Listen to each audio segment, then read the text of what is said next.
house alive. Gonna set the whole goddamn place on fire. Fuck yeah. Speaking of fire, let's just get right to a dab right off the bat.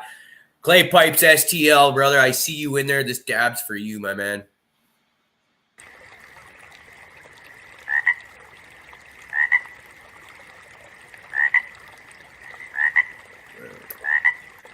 How's everyone doing today? Tonight, today, morning, whatever. Wherever it is where you happen to be living. Going good, going good. Can't complain. Again, it's as hot as hell outside and the cicadas are loud, but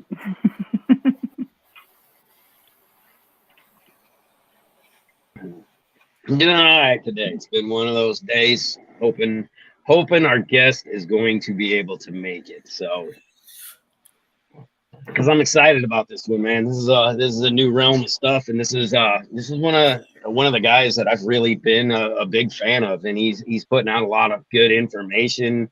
It's super professional. He's got a lot of really good guests that that he's getting information from. So, this is kind of this is the spot kind of where I go to get my information. So I was excited he agreed. So let's just hope he fucking shows. Dude, I was fucking stoked just because this is the first time we've had a mushroom person supposed to join us since I've kind of been fucking around in that realm now. Like I've been saying, I've been standing on the outside looking in, wanting to, but the Sykes is not what I've been interested in growing, at least not to get my feet wet with it. I've been looking for specifically lion's mane and oysters. Now I found them. I've made a few mistakes with the oysters, as I was talking about pre-show, and now I've had a little bit of success, a little bit of failure. What am I doing wrong? How do I've got questions. That's what I'm getting at. And we got stood up. So when he does show up, whether it's later tonight or we got to get him on a different episode later on, I do want to chat up and I'll have even more questions. Yes. Yep. I even brought out my mushroom bong. Oh shit! Right. Well, give me 1 second. We got to big screen this. Oh, it's big screen. A piece of glass there. It really is a dab rig, but they gave me a couple. Well, they actually have. Oh, not me. Oh, hold on. Yeah. What? Tara, I'll bring you back. I hit some. I don't know what it. Thank you. I got scared by the ugly fucking face. Okay, that was all of a sudden on the big screen. Okay, yeah. It came with a bowl. It came with so it does flour and dabs and stuff. So either way, very very cute mushroom. Yeah, I don't think you weren't doing much, or you hadn't got really even dealing with the lion's mane or anything yet. When we had Fruits come and talk with us were you? So I think it was like a week or two after he was on the last time there. And then, like I said, we just happened to be up in Prince George, and my mom sent me down to the farmer's market looking for Baker's Creek tomatoes that a lady had plants in 1 gallon pots, and she was selling them. And I was like, fuck yeah, because I wanted some like carbons and some other just dark tomatoes. Go down there, first thing I see is homeboy selling these freaking ready to go mushroom kits, and they were lion's mane and pink oysters. Now I wasn't looking for specifically pink, I just wanted oysters, but like, man, if that's not a match made in heaven, and exactly, and I even told her, like, dude, I've been looking for you for years. I just didn't know it was you. Like some fucking spaced out hippie chick on acid or some shit like that. He probably was like fucking thinking stalker or something like that. But no, I just want to grow mushrooms, man. Well, hey, man, I love those little kits. And when I really get back to think about it, if I think about the amount of mushrooms like I consume for like food, those kits are probably super expensive for me to buy. You know what I mean? But taking the lion's mane, taking the whatever else, let's say the reishi, that stuff in the amounts we're taking, absolutely. Taking it daily, taking it in pills, grinding up, doing your thing. So there's absolutely, a lot of benefit to growing it yourself. And I've been looking into doing a lot with, maybe feeding it more just to see about, the potency, the size of the mushrooms, the health and everything. We kind of look at them, and the recipes that I see that people are making for the substrates and things, they're not like super nutritious like we would make our soils. You know what I mean? And coming from the aspect of like a living soil grower and wanting to, give it more of what it wants naturally. There you go, noob. More shit. Give it more shit. But with that, it would be and I know through going through talks and looking through people in his Discord server that are growing, and they're definitely doing things like that. They're adding like wheat meal and things like this to the substrates, to the grains while they're colonizing and things, to just see, to make things healthier, grow a little faster. And we always even in our grows, we see a lot where it's like, well, how little can I get away with? You can look at like a liquid culture, and you can make a liquid culture. It's basically sugar and water, and you can grow mycelium and sugar and water, and that's all you need.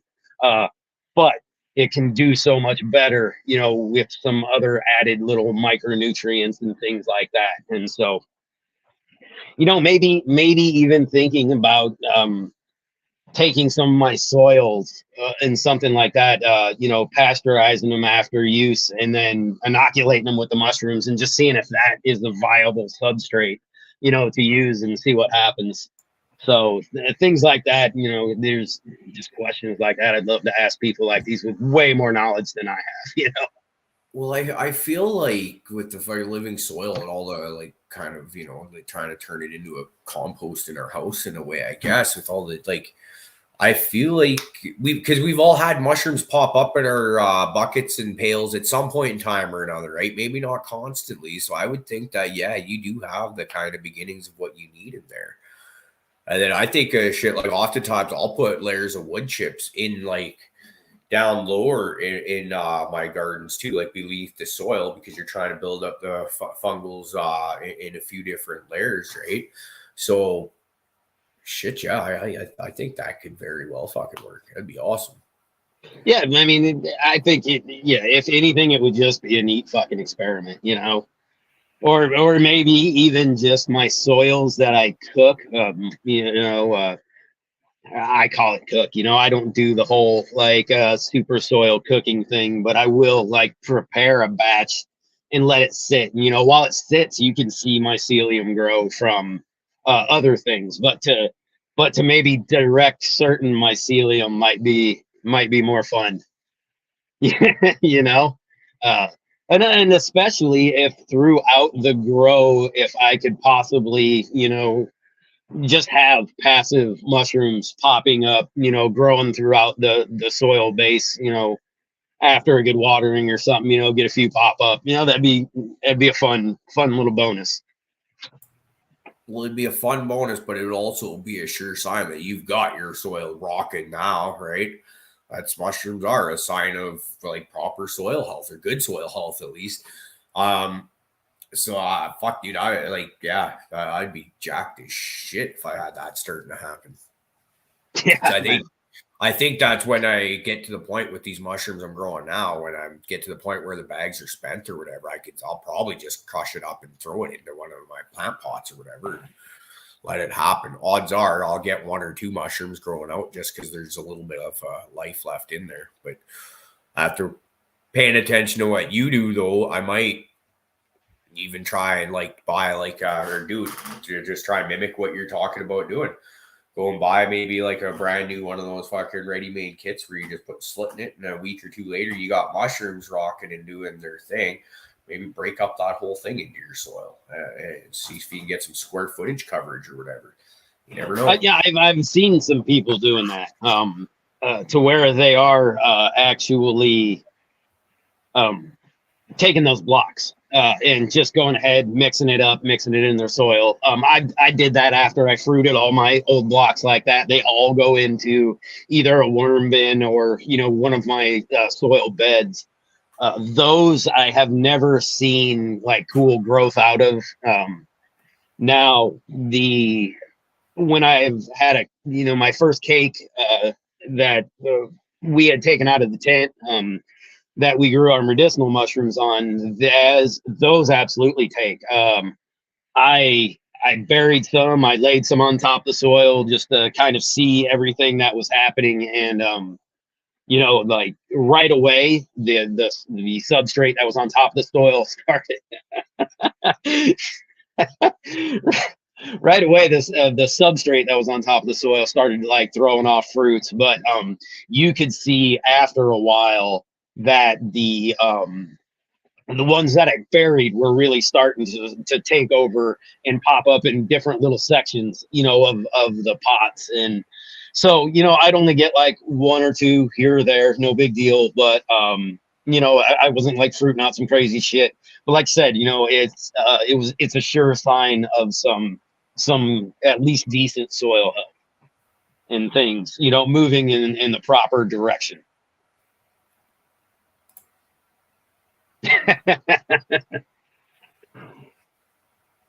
Yeah, the trike, it doesn't fuck around. It takes over those blocks pretty quick once you get them anywhere near those pots.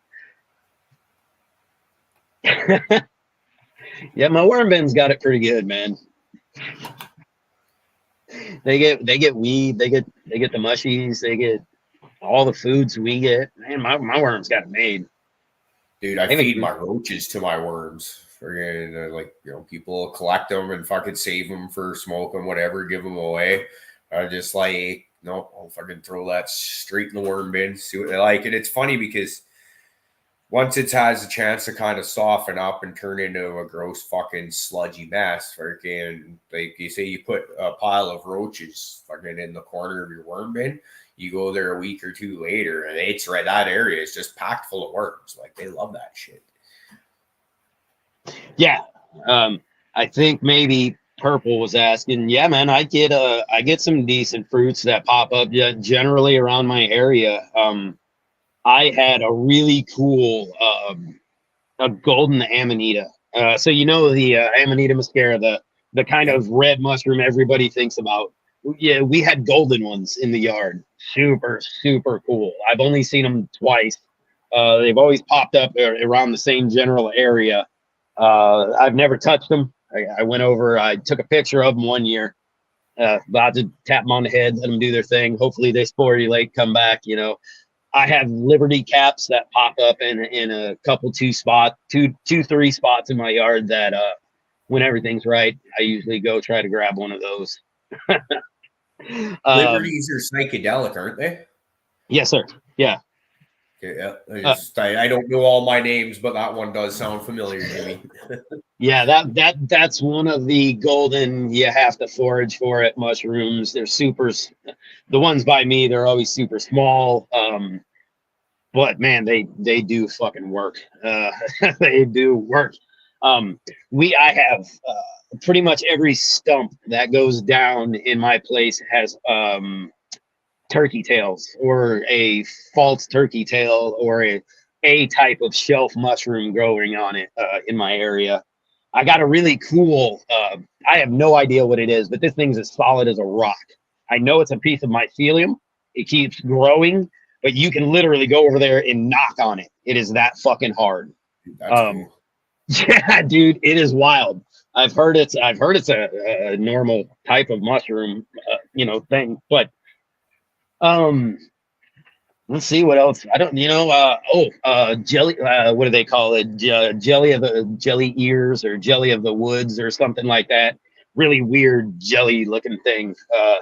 I get those growing all the time. Those are bitching.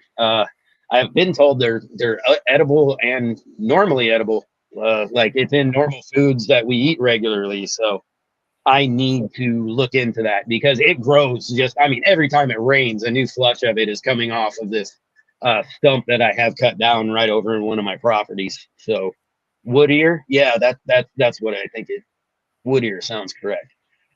But so yeah, those are the typical kinds that I have found just kind of around my property. So and I have a lion's mane that grows that I grab every year. Out of the same knot and tree every year. It should be I think it's about time of year that I should start seeing it popping out of that knot. So yeah, that should be coming soon. That's super cool. Like you got like a yearly spot to go back to, and you know that you should be able to expect out there. I came across a couple really nice conks when I was working today, just kind of doing some post mow for the mower, and if I go and look over this fucking stump kind of down into the ditch, and down below for you, and there's a couple nice big ones, like half a dinner plate size fucking things out there. Conchs, I think, is what the same thing you guys refer to as shelf mushrooms, I believe, growing out of trees and stuff. It just a lot of fun. It was like one of those ones, and it's like so nice and like bright with the reds and the oranges in there. And I was like, fuck, I wanted to get a picture of them, but of course my phone was in the truck because it's always where the phone is when there's something cool that needs to have a picture taken of it. Dude, I know what you mean. There's an area by me coming, like when I come home, it's a cow pasture. And there's a dead tree in there that for the past 3 years has got shelf mushrooms on it this fucking big. In the winter, they're still there, bright, beautiful, and fucking up. In the summer, they get bigger. Unfortunately, the storm knocked that tree over this year, but I was never able to get on that property to just get some really good pictures of these giant shelf mushrooms on this tree. But I got to enjoy it for a long time before the Mother Nature took that bitch out. So, but I always thought about kind of sneaking in there and maybe harvesting some of it. Obviously, you got to get a proper identification on all these mushrooms when you're looking at them, because there are the false ones and the fake ones and it's going to try to kill you instead ones. So we always kind of get that identification down properly before you go just ripping into them. I was thinking, and here I'm just going to throw this thought out onto the table here. It doesn't hurt to ask. Should I check in on? I already did. Okay, I got it. Okay. Okay. Cool. Got it. All right. Just seeing sure. It's not the end of the world. Unfortunately, coming a little too calm in the last few months, but it is what it is. So it is right. When I talked to him, he told me he's got kids, he's got a life, and he runs it right. He runs his own podcast. Last night's was amazing. I can only imagine how much work he put into to get that podcast together. So with everything he's doing, you commit to us, but a busy man's a busy man. You can only do so much. Absolutely. So. Yeah, not the end of the world by any means. And I also told him, if he can only show up for an hour, man, we'll take him for whichever hour he decides he can show up for. So if he shows up at the last hour, then we'll get him there. So yeah, absolutely. Yeah, actually, I know Purple Thumb. When I was entering the info in for today's episode, which I realize it's episode number 311 or 311, right? And I was like, oh, fuck, we should have 311 on here. And I was but we already got a guest. And now it's that weird position of, do we have a guest tonight? Especially him being a second place winner. All 500 of them, dude. All 500. Yeah, right. Oh, and Adam makes a great point. Right. He's an on-call nurse too, man. Right. This dude's got, he's got shit going on. He has shit going on. Sorry about that, Grape. Hey, maybe sometime you want to come on and talk about shrooms with us. Because I know I do. Looking at Grape's Instagram, man, that dude finds all kinds of cool mushrooms out on his walkabouts. So. Well, here's the thing, Supreme Grape. We knew we were out busy doing stuff and couldn't fully pay attention to the conversation at hand. So just to drive you nuts, brother, we were like, you know what? Let's fuck with Grape. Let's do it. Yeah, fuck with Grape night. That's what we're doing tonight. Yeah, but we'll do a dab for you because we do love you. How's that sound? He's walking through there, so he can't see these beautiful tubs and this mushroom that I'm showing on this log over here. He doesn't get to see any of that walking through Home Depot like that. Yes, he is quite the forager, man. Yes, he is.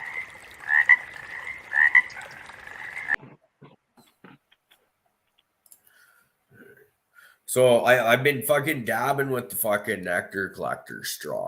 And well, it's not a proper nectar collector, it's a fucking straw. And typically I fucking hate these things because it's a fucking resin rail is what it is. You fucking go in for a big hoot and all of a sudden you fucking got like brown glue down in between your teeth and shit. And when you have fucked up, curved up teeth like mine, brushing them isn't that as fucking easy as when you got some nice fucking straight chiclets going on there. You got to get the dental floss out and you got to fucking work it in there all fucking weird. Maybe like a water pick, like from when you had braces when you were a kid and shit like that. It's a big deal. So I've been learning how to take baby tokes and it fucking sucks. I'm not going to lie. But I haven't come close to fucking dying from lung convulsions in the shit. I've been staying out here for like 24 hours now, which means so I've been doing dabs with this for 24 hours and I haven't been thinking I'm dying of lung convulsions. So that's a pretty good thing when you could have the option of taking a small whale, because like you think about it, like I call that the adjustable hoot, right? If you just like a quick one and you're like, oh no, I need more, and you can go back and make it as big or small as you want. Whereas if I'm doing like dabs in a dab rig, I'm going to throw in like a fucking decent size fucking shard like that in there. And once it's in there, it's fucking in there. And you better suck that shit up. Because right. Think of it as like,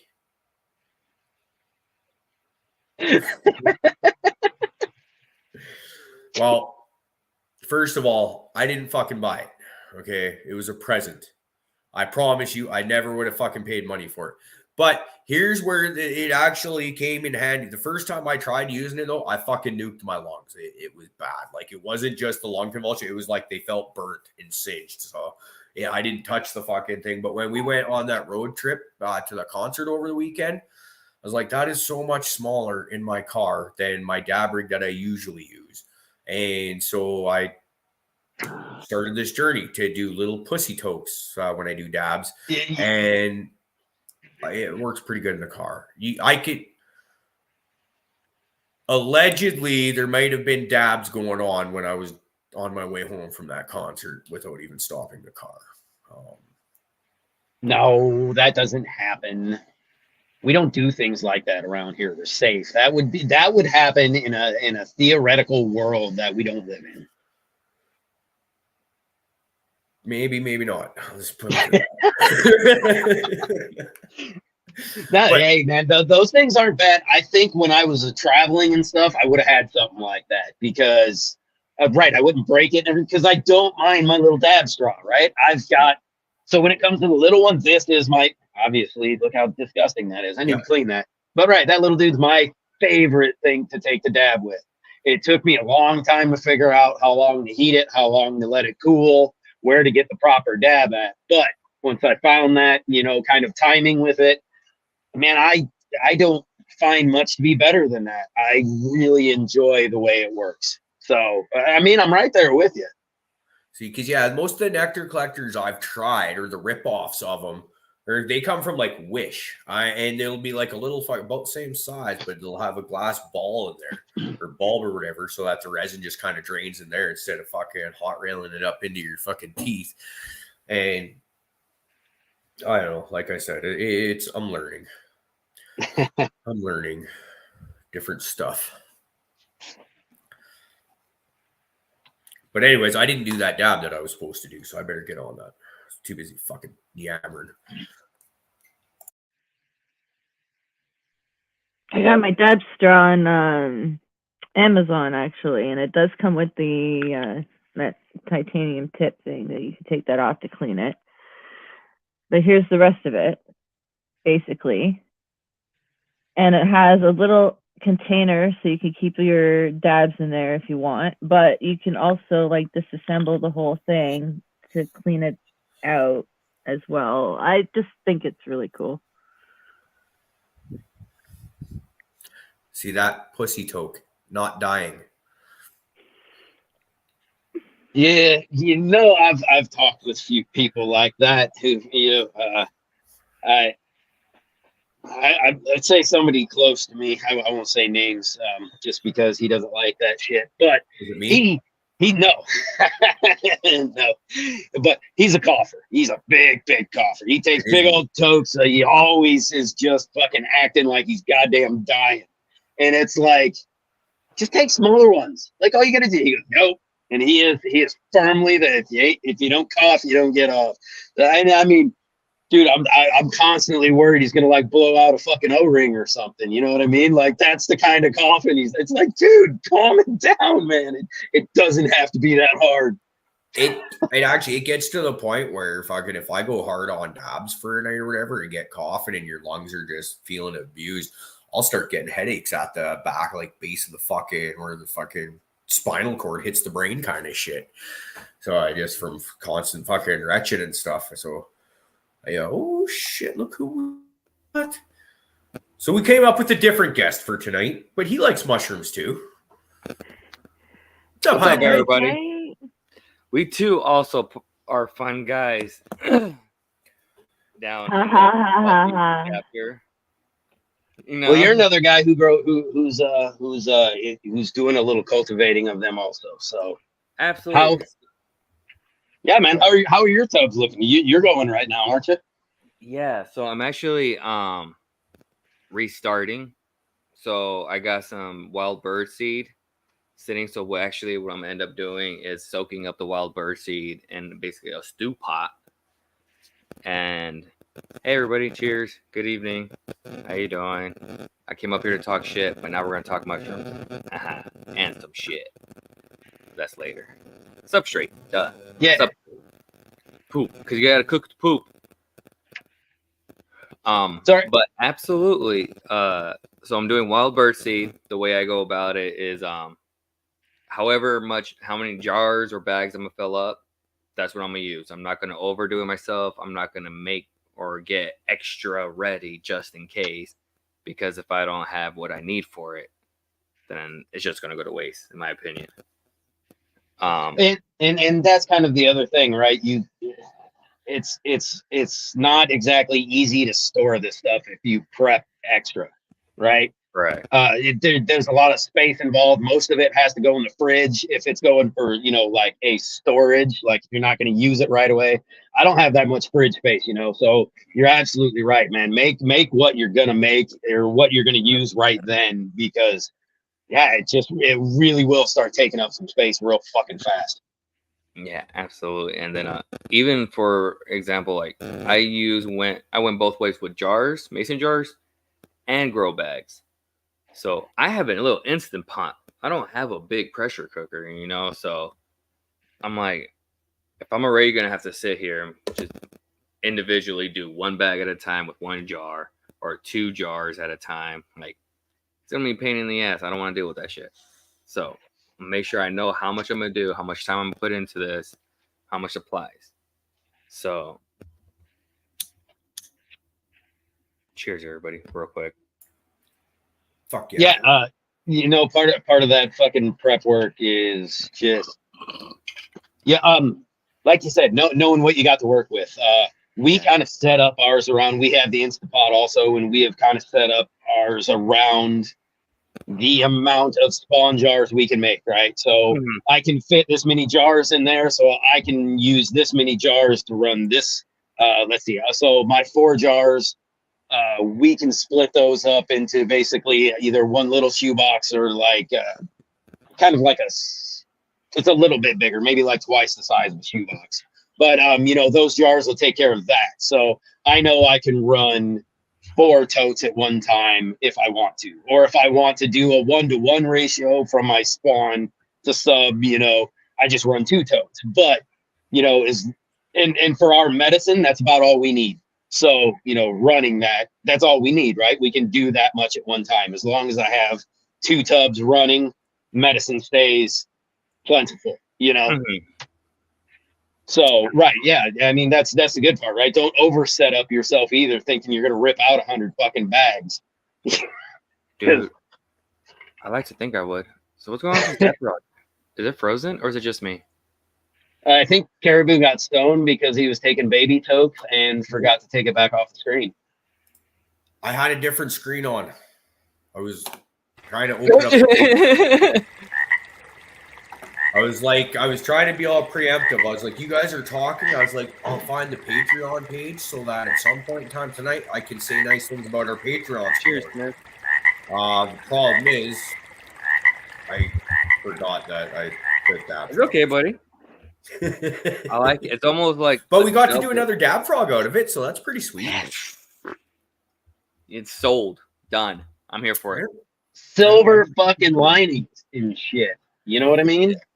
So after this dab, I'm gonna go ahead and show you. I'm gonna soak up whatever I need in the wild bird seed, right? And I'm gonna take out all the floaties, the little sunflower seed shells, and any other bullshit that's just floating. It was just watching porn. Why do you think my hands are not visible, guys? Like, come on now. It's always down low. Always holding it down. But When he says he's holding it down, he means he's holding it down. he's holding it down. Okay, well now since we're on the side, okay, here's one that popped into my head. We were not on that subject. No, we're going there now.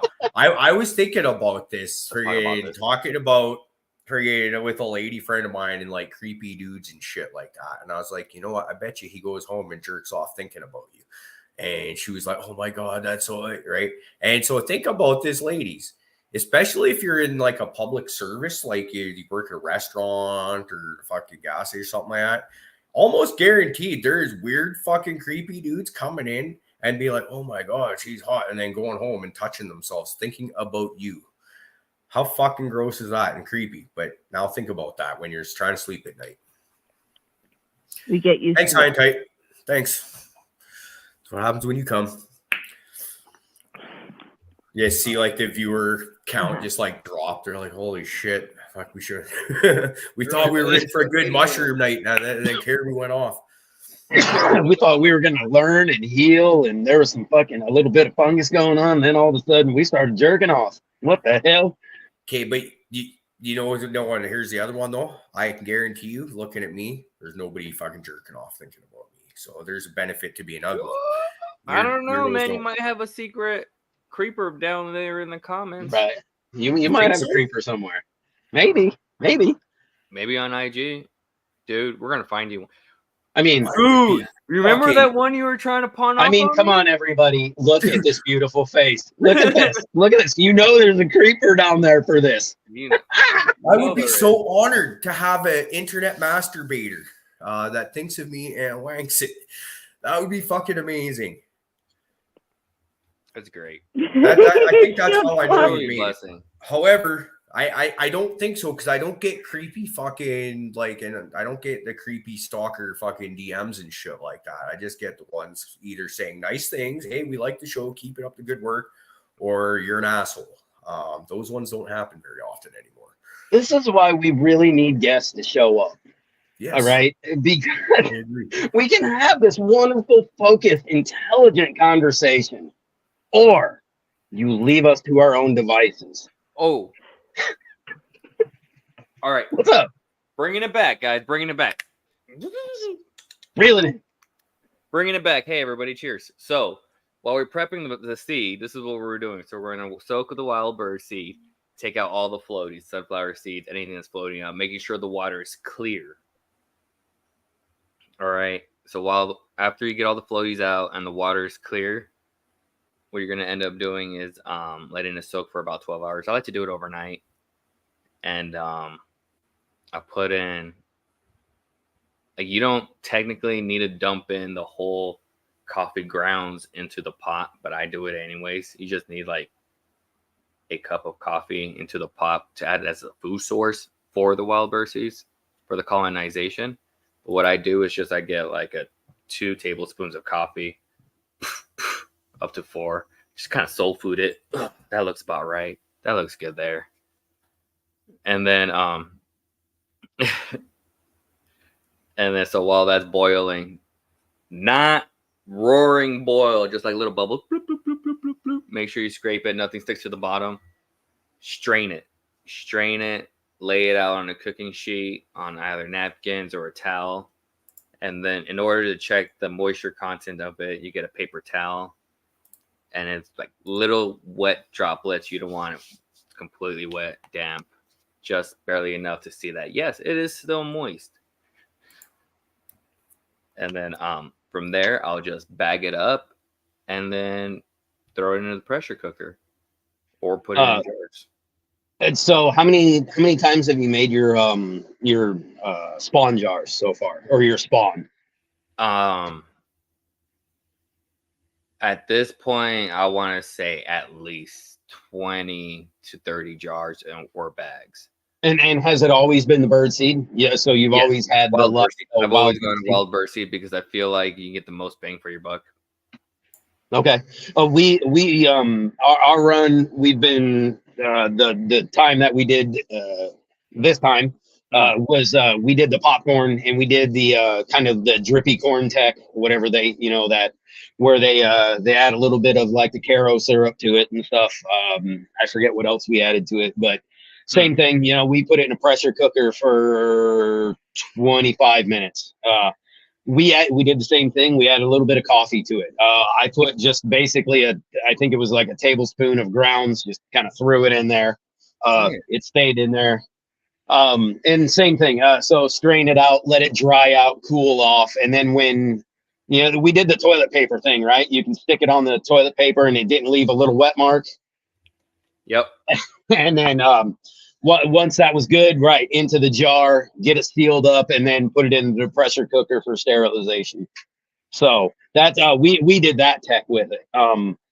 And I had extremely good luck with at least my liquid culture jars. They colonized and were fucking gorgeous, man. I mean, they were beautiful. My agar jar transfers, I'm not sure if it was just our agar, so far not doing so great on the agar transfers with our jars. Also, we had a lot of temperature swing and fucked up stuff with that storm come through. We lost power, humidity swings in the house, all kinds of weird things, from my understanding, mushrooms don't like that any more than plants do. So I'm going to chalk some of that up to that, I hope. Yeah. If not, we're just going to do a little better with our, sterile transfers with our agar next go around. Yeah, so I want to say that's one of the biggest downfalls for my own personal grows were the contamination issues from the bags or jars over to the tubs. I can get a nice even layer, whatever, and then next thing you know, the first time I pop it open, bam, bam, bam, to get more airflow into it, contamination, boom, fucking good old spot of mean green on there, and just looking at it like, what the fuck is that? So I don't really play with it. I know some people will like push it like, oh, I'll just leave that there and then just harvest everything over here on this side of the tub. But for me, I'm just more along the lines of, if it's there, then it's fucked. And I'm just going to go ahead and throw it into the pots now and see what's going on. But I'm very, very tempted to just do bags this time. And I got my tent set up, which we can actually go check that out. Let me go ahead and disconnect. I'll have to get the approval to walk over there and open. But maybe we can go check it out. Let me see. I was just looking in. Don't open till colonized. Then my depending. I don't. We do as little opening anything to ours as possible. When it came to the jars, right? Once they were knocked up, or once they were sterilized, I did all modified lids on mine, so that once that is sterilized, everything stays sterile. So unless I literally inject, we have self-healing ports on them. So, they inject out. We have pads for filters to go through. So that's how we kind of keep everything sterile and able to inject in there. But yeah, you like, especially in the colonization phase, from my understanding, it's super important to not be fucking around with it and just let it colonize. Yeah, completely established. I've been told by a lot of people, especially Paula, Cariboo Hart's national treasure. When she was teaching us how to grow mushrooms, she's always says once you guys get it pretty established, and you're just like, don't fuck with it until it's pretty much established. But Yeah, right. I mean, if by the time you get it to bulk and you get contamination, you should at least get a flush, right? Once you're in bulk and you have your bulk colonized, you're at least got a flush coming. You know what I mean? So you've kind of won the game at that point. yeah. So this is the 5x5 tent from 18 Infinity, and I got my Mars Hydro little LED bar up here, and then I put some shelves in. So what I'm gonna end up doing is a couple bags up on the shelves and see if there's actually a difference. If I should just do single stack shelves, or if I can do multiple, and if there is a difference, like, hey, whatever's up here is blocking too much light for everything down here. But if there's no problems, then I'm just gonna go ahead and throw a bunch more shelves around and go about and just throw the bags. I don't even have lights in mine. I don't turn the lights on when they're colonizing. There's no light in my mushroom tent. Nope. I was gonna ask, I guess. So you're in that 5x5. You got a lot of shelf room. You have a lot of there's a lot of room in there for mushrooms. Don't take up a whole lot, on that spot. So, are you thinking about maybe like doing like some of like I do? We do the sterile work inside of the tent. Have you thought about just setting yourself up just a little work table to do your sterile work inside of there, and then everything's kind of. I think that would be a great idea, honestly, and probably should. Man, I'm telling you, it might be a little tight. I'm sure my wife would probably like a bigger tent to work in, but it really, like I said, we're new at this, and we're doing this fairly. We're doing pretty decent at it. We're not getting a ton of I haven't had any trike move in that I saw. The 2 jars that were contaminated, I don't know what happened to them. That was possibly through our agar transfer, but no telling, how. But because right, like I said, because I'm new. But all of our others, we did some grain to grain, we did some grain to agar. All of those are looking really good now. And right, it's such a small area to kind of keep contamination free. You know what I mean? Inside of that tent, rather than having to work. I thought the idea of like maybe like a still air box, kind of working under a box or in a box. I've never liked that. I don't like working where I can't fully see, what you're really like getting into. Yeah. So the idea of more making a still air box a human sized, because that's what we do. We zip that bitch up. All the ports are closed. There is not a fan moving inside that thing.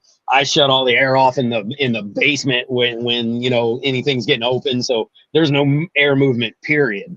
But there's especially none where she's at.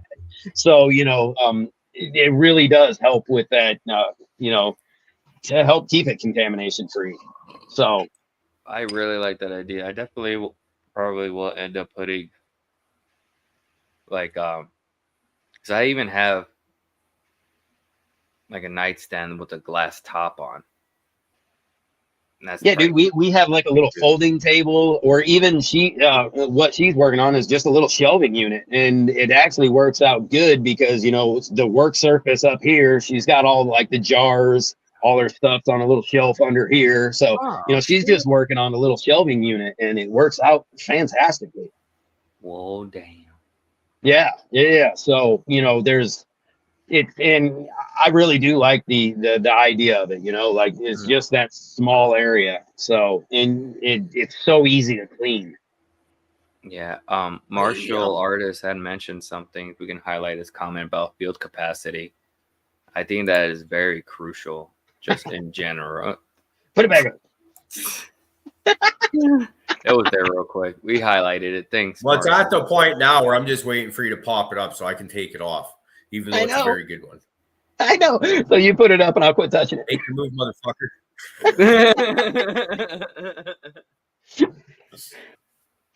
There we go. That's fucking hugely important when doing, tubs.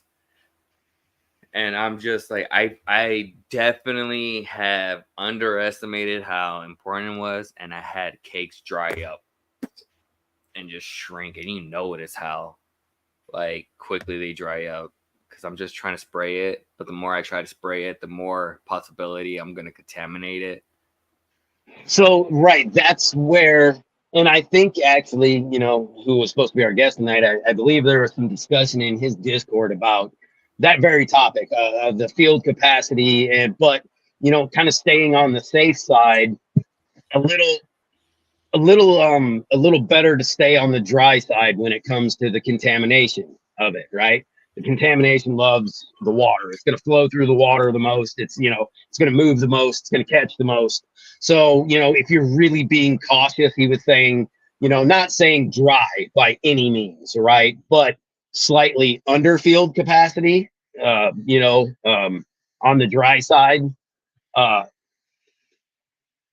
just to ensure, the fact that you're kind of keeping it. But I agree, man. We're not struggling, but we're definitely working with the amount of water that we're putting in the tub each time. I feel like we were a little bit wetter this time. The substrate we used last time, it kind of, when it happened, it was we bought substrate. It was mailed to us, and then we didn't do anything to it and let that bitch rip, and it worked great. Definitely by second plus, that thing was dry. So, we had to do a little rehydration and shit to it. So anyway, the cake could have done a lot better. I didn't realize. So we're working on that very same thing, the moisture of getting it in there, the proper field capacity, where it needs to be. And I think there's a fine line that I think it really is dependent on your environment too, right? My environment's a little bit cold. I'm running pretty much 70 degrees all the time, whether it be fruiting or colonizing, which is a little bit cold for the colonizing section.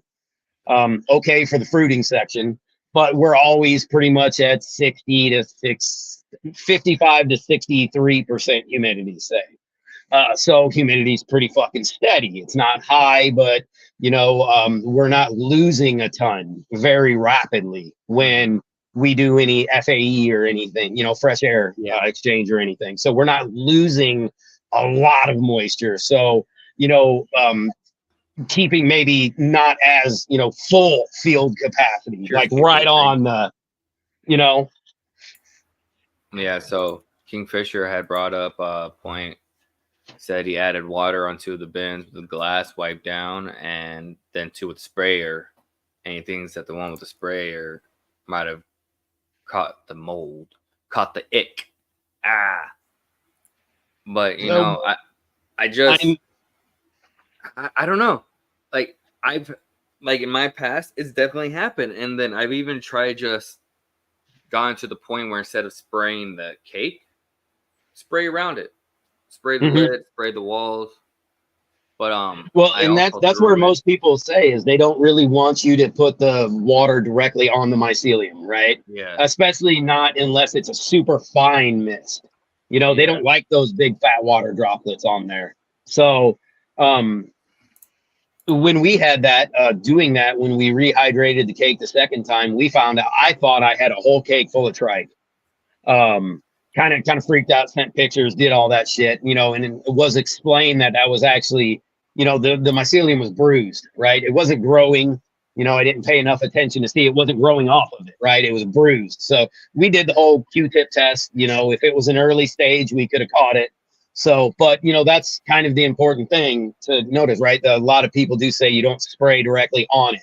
The mycelium bruises easy, it gets kind of pissy with it. So, a lot of that is we kind of do the same, and then if we miss, we have one of them super fine, almost fogger type misters, and you do it way above it and just kind of let it super gently fall onto the cake. But if you spray heavy, definitely like the lid, the sides, like you were saying, to help keep it up there. Yeah, I think it's and instead of and that's why, like, for me personally, I understand the benefits of going into a substrate because you're increasing the surface area and the yield, you know. But for me, I'm like, I could just do more bags and make up for it. Well, I mean, I think when it comes down time to the shoe box, the size and the bag, you're right around the same yields anyway. I don't think you're too far off of. That's all about the same amount of substrate, spawn, and all that other stuff. You know what I mean? It's close. But I mean, I can see you getting into like that PF Tech stuff where they're making them in like the jelly jars and they got like the little ones with just a huge old fruit coming out of it. I could see that being a thing. That'd be interesting. Yeah, have you ever looked into that? I have not. Yeah, dude, look into the PF Tech. I think that might be. I think that's right. I think that's what I'm thinking of. Okay, yeah. I think mentioning it there. Yeah, I think that's the right name. I think It's that PF Tech might be a better option. See, even Kingfisher had mentioned it too. yeah. I mean, for something like what you're explaining you want to do, I think that would work out fucking fantastically for you. And I've everybody I've seen who said they've tried it, done it, or the research, you know, the forums and stuff that I'm watching it, they say, I mean, once those things are going, man, they are bulletproof. Like fucking, they just get down, you know. But it's little, right? You're getting your, I don't know, however many grams of wet mushrooms off there. 30 grams maybe of wet mushrooms off it each time. Not sure that I could be way off on that, but yeah, I mean, you could also do that cake bigger. But one of the biggest things. Okay, so earlier, I think it was probably this morning that we were talking about something that had to do with mushrooms and fungus. That I was like, "Hey, man, we're gonna talk about this off app because something's pretty cool that I want to talk to you about." So recently, cheers, everybody. Recently, there's been a discovery and tested fungi that actually will deteriorate or degrade plastic. I'm like, dude, that's fucking cool. Because one of the things we were talking about earlier were the bags. Not using the plastic bags so often.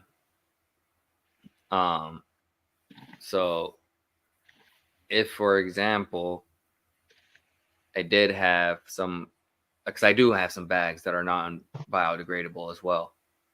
So if I was using those and then just decided, hey, I'm gonna get some fucking spores or a culture of this type of fungus that actually breaks down the plastic, inoculate a bag and throw it into fucking plastic bin or whatever and see what happens if it actually does break it all down. Because it takes, I think the article that I was reading earlier, because I wanted to pop up a bit or refresh my memory on it, said roughly around 3-ish months, 120, 140-ish days, it'll completely degrade all the plastic entirely. And I'm like, so that's cool to watch. That would be fucking cool. That's like, interesting. You get like a what do they call, time lapse video of it or whatever for getting. You see people do it with worm bins, right? They'll put a glass wall in their worm bin and film that. Do the same fucking thing with fungus. Oh, bro, or do it with some, and with some micro photography, so you could see how it's like fucking actually like growing into it and eating it and consuming it. That would be fucking badass. So I think, well, hey, so high and tight. If you ever get your hands on some spores for this or whatever, I think we also got to get some up to Colton, because then we can get him doing his photography on that with the sticky macro shit. And dude, that would be fucking legit, man. I'll put it in the comments what it is, because I just found it again. I want to make sure I get the name right for everybody. I'll put it in the comments. Someone had 2 screens. The fucking Matrix is happening. Nope, we're not doing that. Well, we can take another dab. We could do that. It's Right. it's a form of aspergillus, huh? Ah, what's up, Thunder Dad? I like asparagus. Dude, right? That's it. I'm gonna have to look into that. That would be very curious because a lot of the, I think there's just a lot of aspergillus generally around. I believe that's one of the biggest kind of ones that float in the air. So obviously it must be one of the I don't know, whatever you call it. Anyway, I'm not gonna act like I know what the fuck I'm talking about. I'm just gonna look it up because a lot of cannabis fails testing for aspergillus. So yeah, I just wonder how closely whatever that form of aspergillus is to the one that's eating the plastics. That's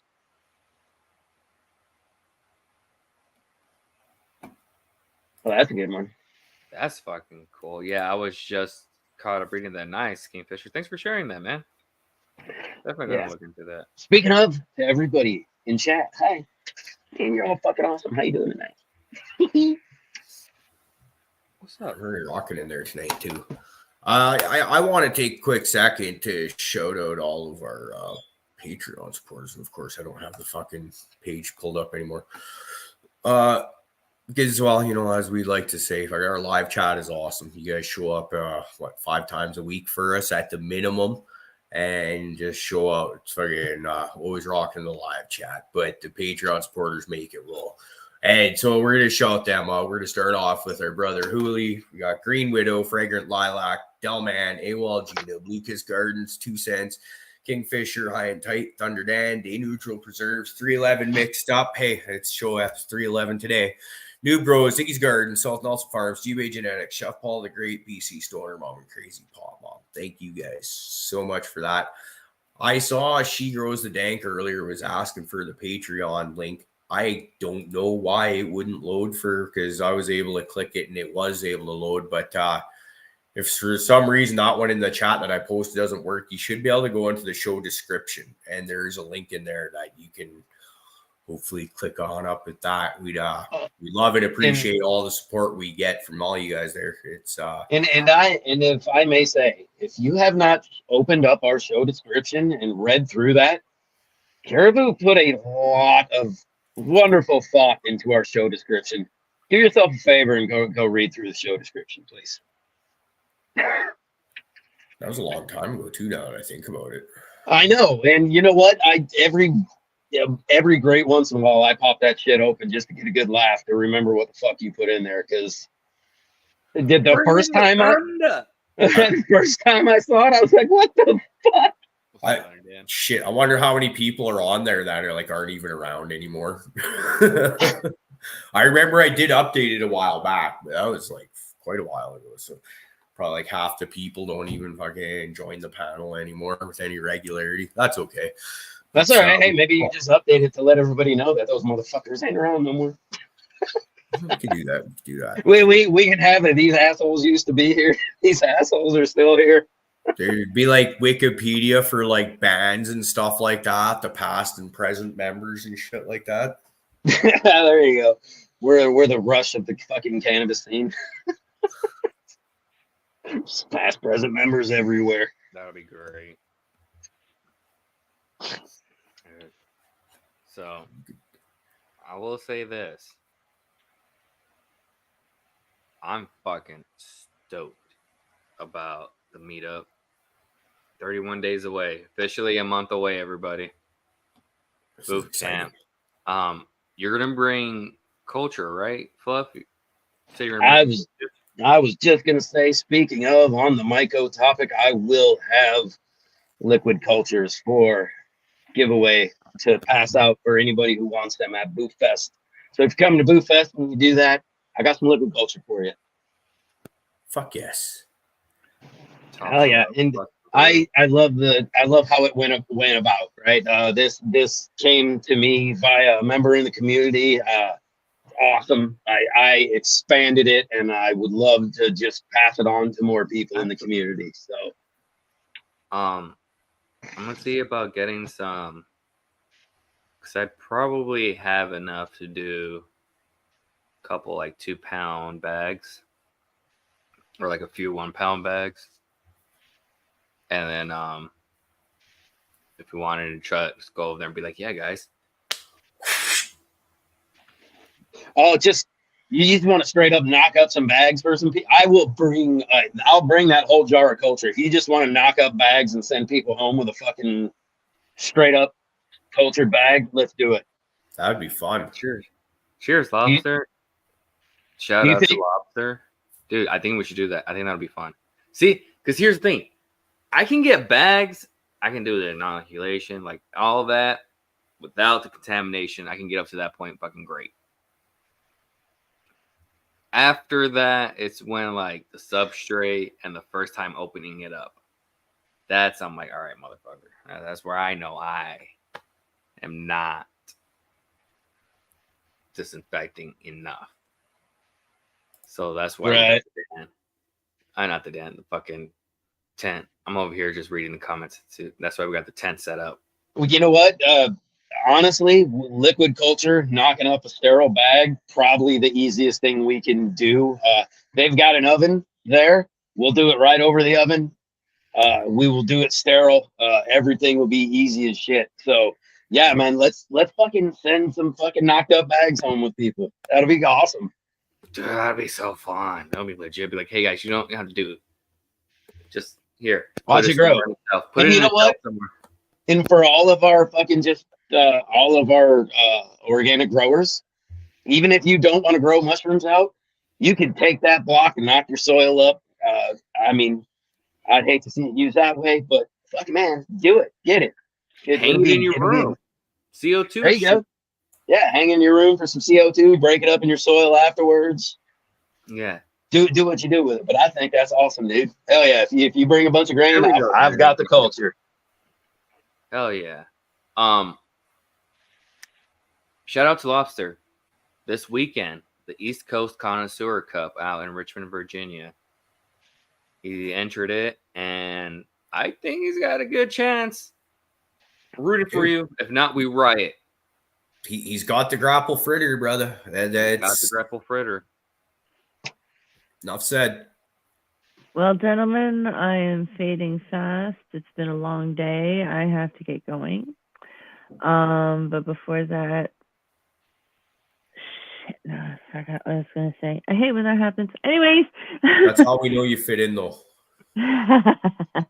Perfect. Anyways, thank you for having me. Cheers. And Cheers, have a I'll good night. check you guys later. Thanks for joining us. Have a great Have a night. great night, Sarah. Hey, you know what, Thunderdent? I do have a contaminated bag. You probably fuck up. It's one of your earth boxes. But it's colonized. But it's contaminated. But it's colonized. But it's just contaminated. But it's colonized.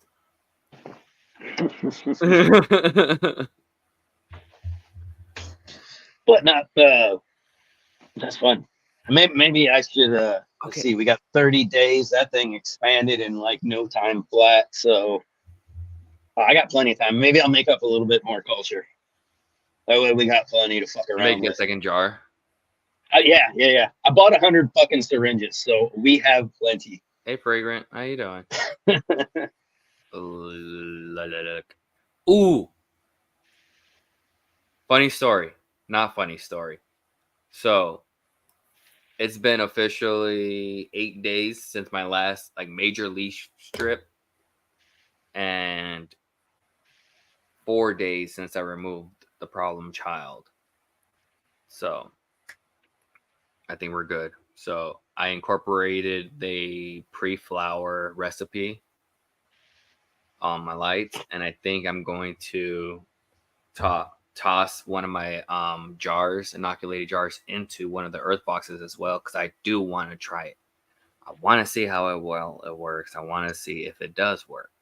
So, All right, my question for you. I love the fact that you are dicking with this recipe. So, what is your pre-flower recipe? What are you doing that makes your recipe, right? So Okay. what makes it, and what are you expecting to see out of the plant because of this recipe? All right.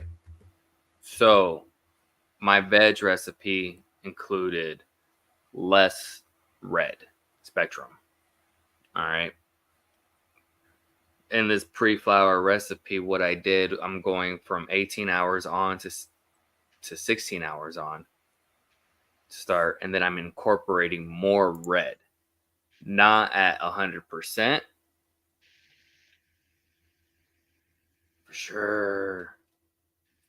I hope putting them in the earth box will kind of like balance everything out, and then the mushrooms actually take off. So that's what I'm hoping for. But by incorporating more red, I want the plants, because I have so much more space to go through. All right, I have a lot of space. I have easily 3 more feet of plant to be able to stretch out. So now I'm going to incorporate max 100% blue. I'm incorporating 50%. So you're peaking, you're kind of doing something like this with your light spectrum right now. So my blue is all the way up, and my red, at first, it was at 25% during the veg. Then I bumped it up to 50 now. Okay. So that way I can incorporate more stretch. And meanwhile, instead of getting 8 inches of space in between 2 bud nodes, that blue spectrum is going to encourage more bud site growth in between. So instead of 2 bud sites, probably be like 3 or 4. So you know that good old stack around the cola goes do do do do do do. That's what I'm trying to get. And okay, and so you're trying to stretch the cola while stacking it. So trying to go with the extreme on each end to hopefully get that effect. Mm-hmm. So basically, the longer veg time, because by vegging for weeks, you know, you get all your training, you fill out your canopy, you level it all out, you get your branches to grow out, so you're going to have more tops. You know, at this point, and being able to manipulate the spectrum itself and incorporate your own recipe, you're able to get more phenotypical traits out of different genetics. So, like, for example, a more shorter, stockier plant in your garden can possibly get maybe half a foot to another foot in my garden based off just light spectrum manipulation. Absolutely. Yeah. There's a possibility, not saying it's a guarantee, but there is a possibility that it can happen. No, I think you're flat on. I mean, we all know that I'm pretty sure it's pretty locked in science. The high blues, keep them short, keep them tight, keep them. So to be able to manipulate that, you know, if you think about just buying a light bulb just through one spectrum, right? You can get like the indoor daytime spectrum they call, and then the kind of like soft, you know, spectrum. So you can get like that 3000 Kelvin, put that on your fucking plant and just watch it be a stretchy bitch, right? But in flower, you see a denser flower. Then you can take that blue one now and take 65, you know, 100 Kelvin. I think it's Kelvin. And right, that plant it'll just be a stack on top of a stack, and you'll just get a bush, and you're like, fuck, I can't manage. Like you know what I mean? So that's why a lot of old school growers swear by HPS, because of the bud structure that it produces at the end of flower. Now, hear me out though. Not necessarily just the spectrum of it, but also I would say the heat that it pushes out too has something to do with why they still use HPS. You know, sure. I mean, HPS, you're still getting you're actually getting UV out of, you know, you're getting a lot of different shit out of an HPS. And it does penetrate. That son of a bitch goes down, man. So, you know, but I can just go ahead and throw in a HPS recipe spectrum and just get the same thing on there. Boom. If I wanted to throw it on like the last 2 flower. And then this is always the kind of the thing that I argue with the reason that these recipes are great, and you have almost copied an HPS, Yeah. but you're not going to be able to copy an HPS because a LED light cannot make light the same way an arc does. So, there's just that form of light. It can't be replaced by that LED, not right now anyway. I agree. So, I totally agree. But getting close to those spectrums is awesome. Yeah, getting close to those spectrums and getting that part of it down is definitely super important, because like you said, some of those guys swear by it, and then they'll also be the same guy. They've got the dual ballast, so they can throw the metal halide inside for the last 2 weeks of flower, so they get that high blue spectrum that it's offering for, say, the end of flower, for the frost, for the terpene benefits that might or might not happen. I don't know if that's science or not, but but it definitely looks like it produces a frostier plant. You know what I mean? When you do that high blue at the end. So I would say we can go check it out, but literally the plants are doing the Emerson effect right now. Okay. There we go.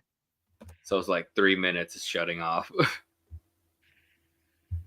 But definitely on the shit show, we'll pop out on Friday and actually be able to see the sunset effect going into the Emerson effect at the end.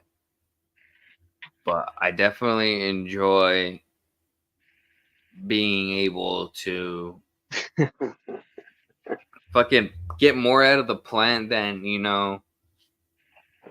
literally what you're able to just with an LED light, like quantum board. Cheers, Lucas. Something that you're not able to manipulate the spectrum. Like you get one spectrum the entire grow of the plant. Cool, great. Everybody produces the same nugs. If it's the same, let me rephrase that.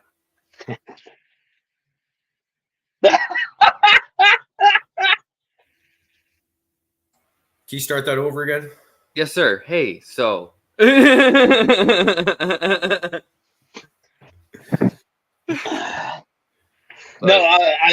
I've said the same thing, man. I watch those plants. I can watch a plant that I've grown grow under your light, where you're fucking with a recipe and things, and see different, whether it's not even flower expression, just the fan leaf expression that comes out of the plant, in those late expressions that come out can be absolutely fucking gorgeous. I mean, shit that I don't get. It's because of those spectrums, flat out because of those spectrums. Now, whether that part, that beautiful fade is doing anything, who fucking knows? Obviously, it's got to be doing something. If you're bringing out color, you're bringing out and using different compounds in the plant, right? Your anthocyanins, things like that. So, it's bringing these things out. So my nutrient line is Build a Soil. And it's only been this run that I'm actually changing it up because I ran out. So it's not like it's something that's not available to others. And I've been, look, I enjoy Build a Wallet because of their transparency and the ease of craft blend. Fuck yeah. I can just buy a bag. But now I want to experiment doing my own mixes. So. Right. I do the same. Right. You say the same thing, right? I like Down to Earth. I've been using Down to Earth, I think, before Build a Wallet was a thing. Right. They weren't a thing. I've been using it longer than they were a company. So I'm using my company I've been using for a long time. I use your build, or their Build a Bloom is I use the BioFish, the 773, I think it is. Right. Okay. When I want to use something at my base, that is my fucking base. It's amazing. It does everything I want it to do. It lasts a long time. The plants respond well to it. I don't use it outdoors because rodents also respond fucking well to it, and so do other varmints. So it's not really one that I like to use outdoor unless I'm kind of tilling it into the soil and then watering in really well. But that's my base, right? That's the same thing. That's my kind of my steak and potatoes right there. And then I adjust with all the other amendments that I want to fucking play with from that point on. So right, I do the same thing, just a different company, and it's just because I've been using them forever. So I hear you, man. I'm excited, dude, because I'm gonna get some clones, and I'm gonna give you some clones. No, I'm not. I'm gonna give you seeds, not clones, seeds. Hey, there better be one goddamn. Well, two. There's 2 clones that have to come home for me from this fucking booth fest. The Triangle. goddamn triangle octane. I want that, and my Hawaiian. And I'm pretty sure Dan's on that shit. So. All right. And everything else from that is a bonus. I want to get your guys' cut of Black Forest so I can check it out. I can run it. I see what I get from it. Obviously I want your guys, fuck, I want all that shit. But the 2 I have to come home with are those. Yeah. Speaking of camp, the booth camp, please, if you're going, please, we need a head count. 3. I'm Don't 3. tell me now. There's a Discord channel. I've told you 9 times, and it was the same one as last year. You'll remember. He forgot all 9 times you told him. You can't expect him to remember that, especially when Hold he's on. been doing dabs all night with us on the show. Like that's just not fair. I think we should just do it live on the show and just start making them write it down. Be like, all right, chat, everybody's coming to Booth Fest. Dude, he Let them totally know right did now. say it in the booth.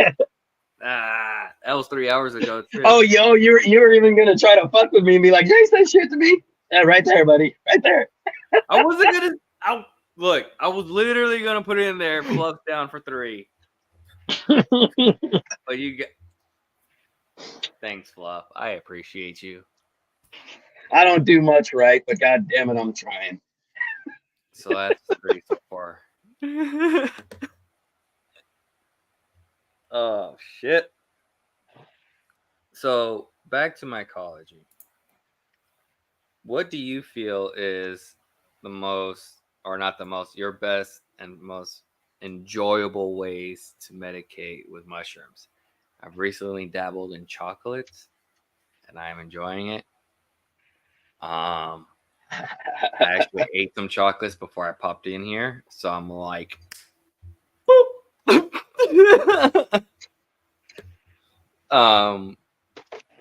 But Lemon Tech, if I'm really just trying to like, hey, let's do some shit. But I don't know. I'm trying. I would like to try different. So chocolate I've had wonderful. Maybe probably it's the same chocolate you had. Very, very possible. Wonderful. Love that shit.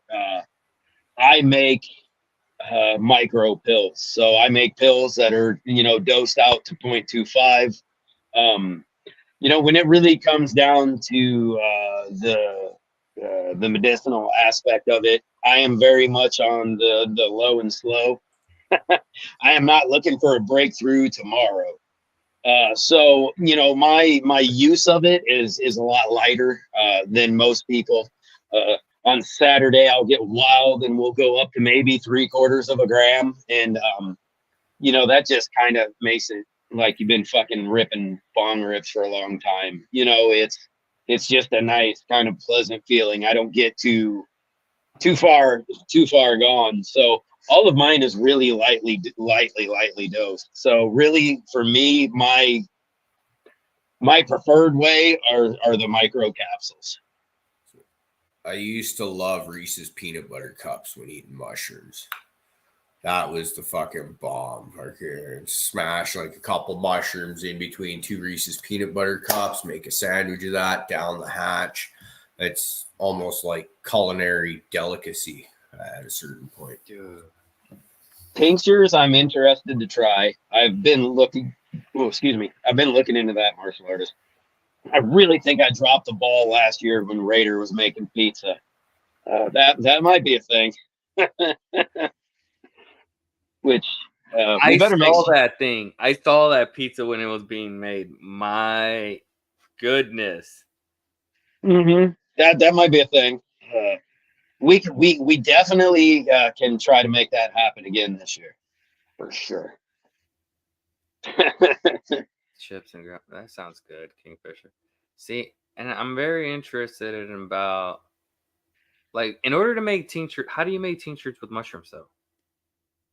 If everything I've seen is correct, I mean it's basically water soluble. I've seen where they literally will make tea out of it, a little bit of boil it in water type, like make a legit tea. Shit, man, I think you can alcohol extract it too. I don't think I don't think it's like cannabis where you have to have like an alcohol extraction where it's breaking down. I think it'll just more of like just like the water aspect of it. I'm not entirely certain, but I have seen that I believe most people kind of just water steep it. Nice. I'm not sure though. I'm gonna look into that. I can honestly say I don't know fuck all about this one. Hey, Caribou. Yeah, I'm looking into tech, right? I mean, this is my journey with this shit is 100% medicinal. There's very little when it comes to the mushrooms on my end where it's a recreational side. Very, very, almost nothing to that point. So when I think of it that way, just ways to be able to take it places where I can't get in trouble. You know what I mean? You can't just carry a fucking big old bag of fungus around with you and expect to take your medicine, much like our cannabis, right? So in ways that I can get it into something that I can use it. Like Everclear martial arts? I'm sorry. Go ahead. No, you're good, man. You're good. What?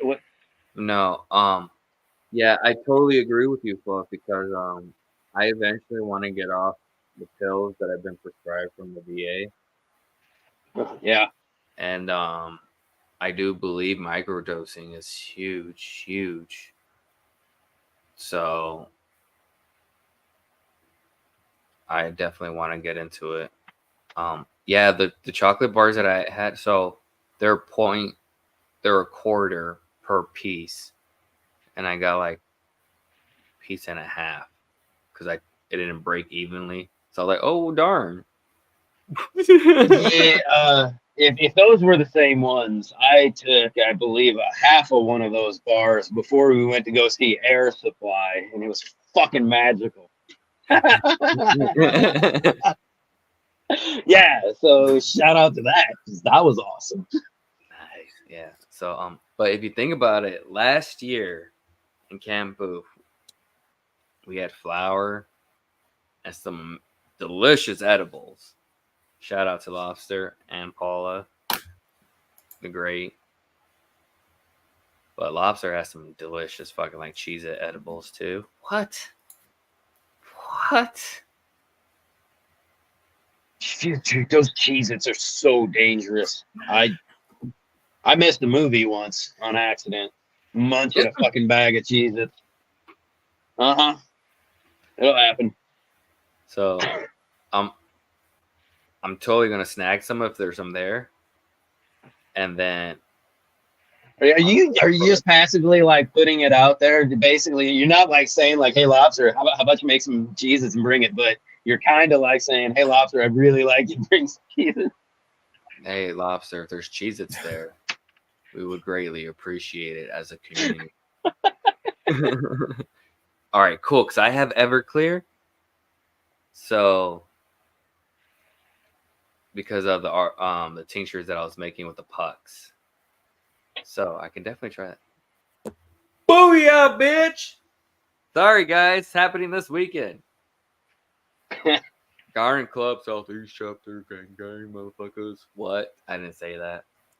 YouTube's going to shut us down. Sorry, everybody.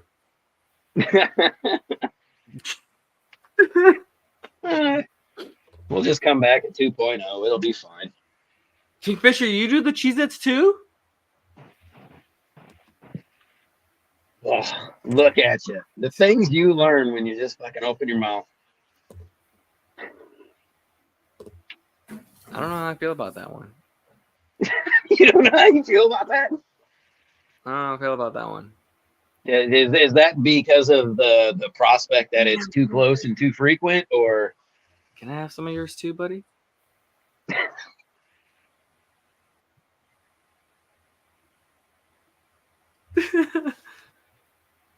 What's up, Raider? Oh shit. How you doing, friend? You know, Where you but been on the at? other thing, you saying that, because right, gummy treats are fun and nice, and I know they make dose gummies too. So, uh, but interestingly, look at that man. What's up? What's up, Raider? How you doing? Where you been at? My entire life. I actually meant to fucking ask about this one like an hour ago. I saw in the live chat. Is it Raider's birthday today? I meant to My fucking shit say the freezes. same thing an hour ago when it popped up in chat. Hey, happy fucking birthday, Raider. Happy birthday, Raider. Thanks for not wanting to hang out with us Happy birthday, brother. on your special day. We'll It's since okay. it's We Raider's understand. birthday, we'll give him the golden dildo Yes, sir. because this is all his dreams coming true right there. And then, but also we'll do a dab for you, brother, because we love you.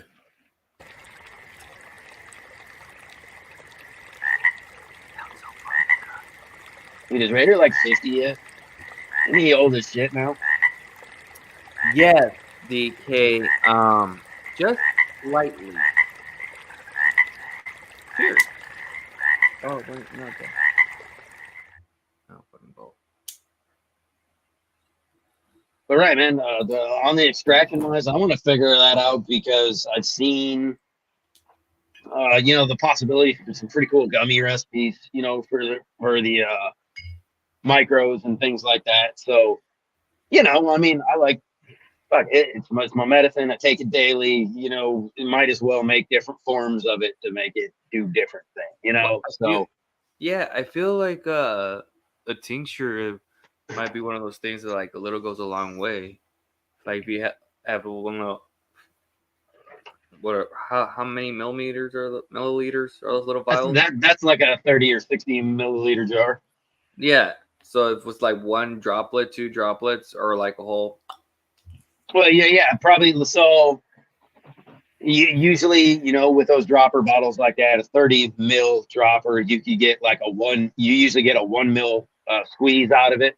So if your dose could be just 1 mil, boom, and accurate, perfectly accurate every time. That's the other benefit of doing that because right, it is medicine, and some people they don't want to go above beyond.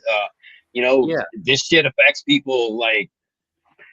Some people don't get affected so much by it, right? You can take a gram, walk down the street, be fucking fine. Some people, a half gram, fucking send them wigging.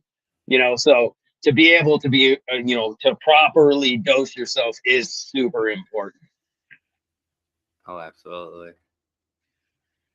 No, I definitely want to get into it more. Wait, So, yeah, last year at the camp, we had people bring in some amazing flour, some amazing edibles, and this year we're gonna have all that and some, because now we're gonna have mushrooms available. Like that's something. It's huge. It's gonna be huge to see like the community expand because we're gonna have new faces there. We're gonna have new flavors there. Fuck, we're gonna have rosin there. Fuck yeah. Right. Yeah. Hey, it's a community healing itself through itself. And I find that to be the biggest awesome. I mean, right. It's awesome to have, so many people that I made friends with, made, these fucking bonds with, but also to, like I said, for our community to be able to, heal ourselves, right. To take things into our own hands and help your friends and help yourself where other people can't or won't. You know what I mean? And that's the thing that I fucking love about all of this. So No, absolutely. And it's fucking great.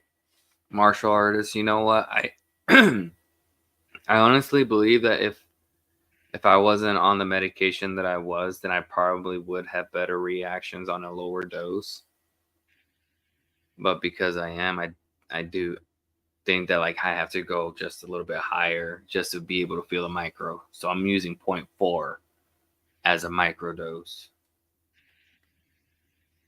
Okay. Yeah, dude, that's super. With your dosing and things, do you notice how it reacts with your cannabis too? Like, do you notice a definite reaction with it? Dude, definitely. Yeah.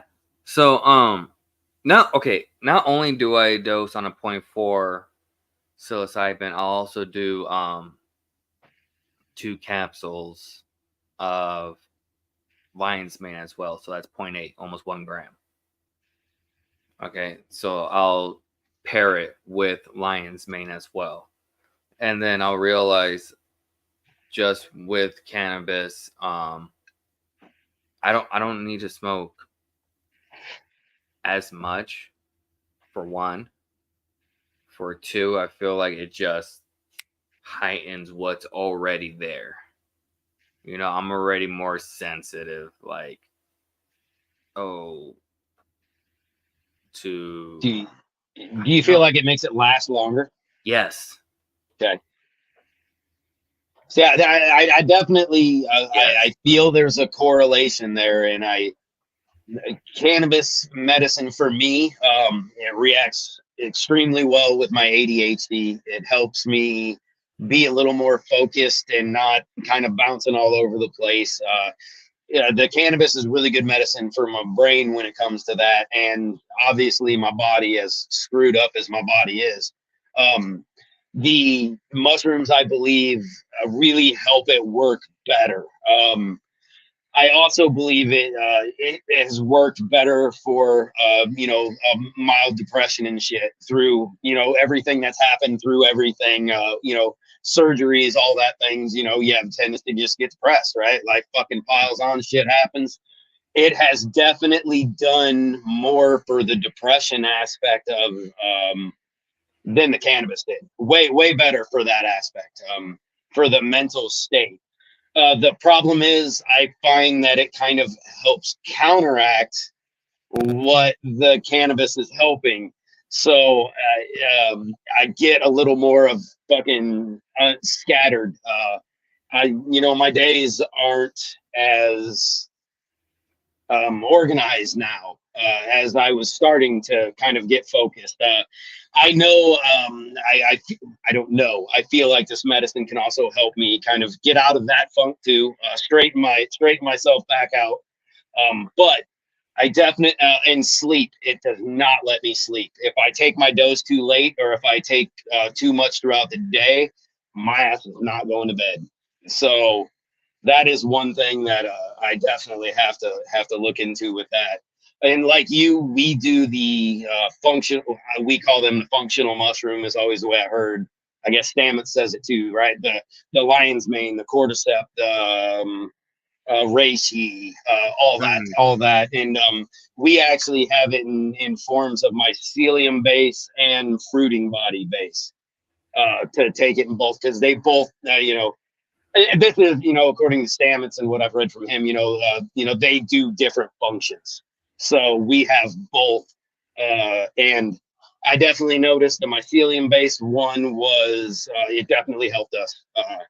There's positive benefits throughout the whole household when it was taken. So we see it there, and That's great to hear. yeah.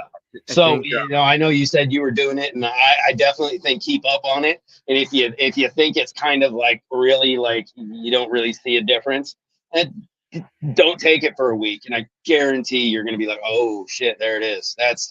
Wow, that stuff was doing a lot. Because that was my realization. I kind of just passively kept taking it with my daily routine, right? Like my vitamins and everything, and I just we bought it. I didn't pay any attention to it. Just it was a normal habit. And then I think we forgot to order it.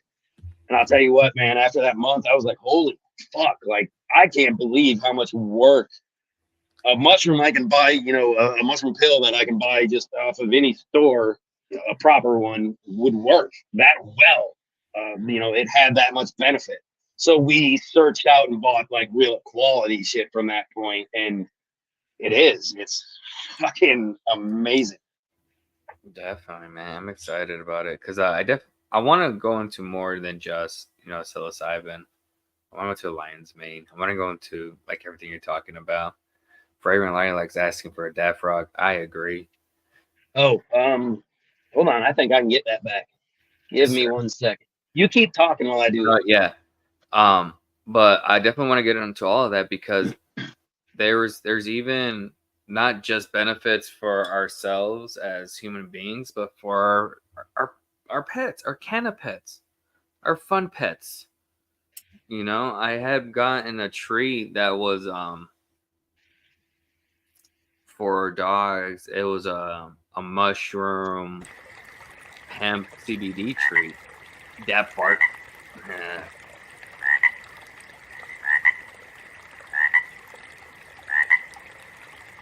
I did. I bought my cat some CBD. He knows if I put that shit anywhere near it, and he will not go anywhere near that stuff. Hates it. Fucking hates it. Not hates it, just won't put up with it. Yeah. Yes. We bought some like expensive shit that we were taking a long time ago too, man. And so it was a real kick in the balls because it was like a $30 bottle of fucking pet CBD. And he looked at us every time we put it in his food like our fucking head was on fire. He's just like, well, you might as well throw that shit out. You ruined it. Good job, dummy. Yeah. So, no, great. That you bring up a good point because that's something that I even considered is like what really is in these treats. Is it what they say it is and some? Because I noticed there was a difference between my dog when I was giving it to him because he was high strung, high anxiety at the last house that I was living at. But when I had my other dog too, and but when we had him on those treats, definitely noticed the difference. And I want to be able to do it naturally now and provide that for them and myself. Because I feel like if I'm not gonna take it for myself, I'm not gonna give it to my dog. I'm not saying about food, but like if I'm treating it as a medicine, I want to make sure it's healthy enough for me before I give it to his already dainty old ass. I mean, right. I think that's an absolute must if you're personally for me anyway. I mean, if you're afraid to give your fucking dog or the same thing with their food. I mean, besides the fact that my fucking cat food tastes like shit. I mean, are you afraid to eat it? Probably not. Well, at least you should buy good enough food. You shouldn't be worried about eating it. So, right. I mean, right. Every now and then I treat them to like, hey man, I'm gonna give you some shredded chicken, maybe even throw an egg in there. Bloop. Because this kibbles every day, I'm pretty sure that fucking sucks. Bro, right. Adam said he's bringing some ghosts too. I'm so fucking stoked for the ghost. The way it looked, man, they were such a cool fucking little mushroom, dude. I am fucking stoked for those. I want to grow those so bad. We need lemons. Lemons. That needs to be a thing. Can we put that on the list, please? Lemons. Lemons. And I appreciate everybody for being here, and thank you for letting me come on tonight. Hey, we appreciate you coming on. And look, if this shit wouldn't have happened, this show would have crashed. It'd be fucking a bunch of people staring at my dumb ass on the screen. So thanks for coming out. Smack that thumbs up button. We have one of those. We have thumbs up button. Hell, if you don't smash that thumbs up, I'm gonna punch your face. No, I'm not. But this is gonna be you. I'm just gonna punch your face with these dabs. Oh shit! What was that? I'm so high. I know. Hey, me and the wife were talking earlier because I'm getting ready to. So next rip through the run is gonna be probably about half medicine for like my wife. Okay. And most of this stuff is going to be also more of my upper medicine. So Okay. my daytime medicine. That's kind of how that works for us. She's on the Arnold Palmer's. um so CBG is a thing that we're kind of hunting for. Yep. Um Oh, CBG? yes sir. Yes sir. Dude. CBG is the thing we're hunting for. And I Yeah. know Listen so to like right, you're talking about the White Widow, Thunder Dan, the White Widow is naturally kind of like has a markable CBG content in it usually. Um, so also let's see, Jack the Ripper. Yes, What's sir.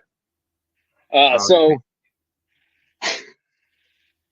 but anyway, right, we sat down and we picked out her strain. So I'm fucking kind of stoked for it because right, I think we are doing Sunkissed for Myri. We're doing his Jack the Ripper F2 number 4. I think I have. And then we have got Hurton's because Hurton's crosses are all Jack the Ripper. Jack the Ripper. So I do believe we are. Oh, man, I don't remember. We might do the Great Diamonds one, but I'm highly thinking of doing the fucking Charlotte's Web one. That's in that cross. So anyway, that's what we have going. I think shit, I forgot which one she picked. I'm gonna have to re-ask which one that one was. Yeah. Out of that pack, but I might be doing 2 of Hurton's while we do that grow off because I saw that Charlotte's Web one in the pack and I was like, oh fuck, that might have to happen right now. I'm gonna have to look into all of them again and do a little bit of fucking nerd shit research and be like, which one am I gonna pop? Pop, pop. So if you guys know already, I'm limited on space. So you tell him I'm gonna go piss real quick. Yeah, I'm limited on space already because there's a good chance I popped some beans and I sowed them into earth this morning. So I got Magnolia Pie crossed with Altered Beast regulars. I have Triangle Octane crossed with Chaos Kush and Triangle Octane crossed with Altered Beast, Fems, and regulars. Then I have Thunder Dance Fem cross of Black Forest for Fluff. I don't know if he's on this side or this side of you. For you guys, whatever. Fluff's Black Forest with the Black Widow. So I am really excited about these crosses. This Magnolia Pie, if you were there last year for the camp, Thunder Dan brought some out and it was delicious, a good fan favorite. I have a jar that I'm gonna bring up.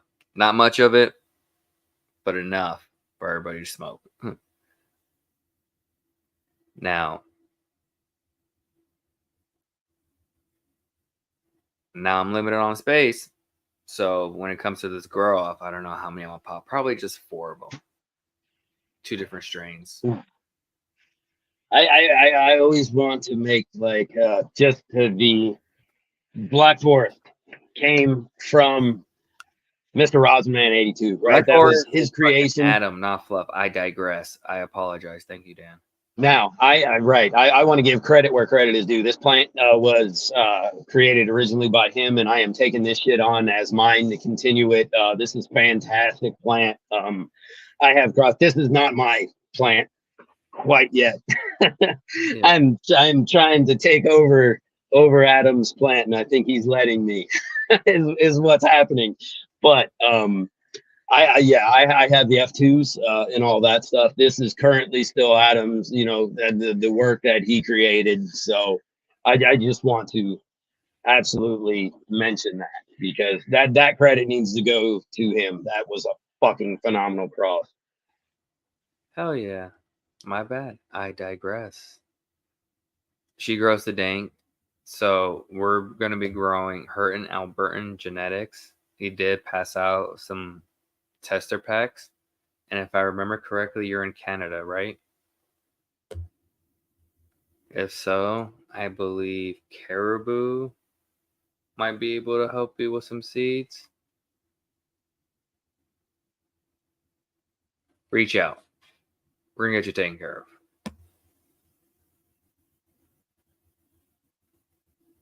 Seeds smell like Fruity Pebbles. What? Yeah, bro. Yeah. I'm sure the seeds smell dank as fuck when they get to people because there may be a little like seed hull and shuck and stuff in there still. Because I said, let's be honest, man. I got real fucking annoyed with shucking seeds, so it got real sloppy. Yeah. So you can kind of smell exactly what mom smells like if you pop open those F2 seeds.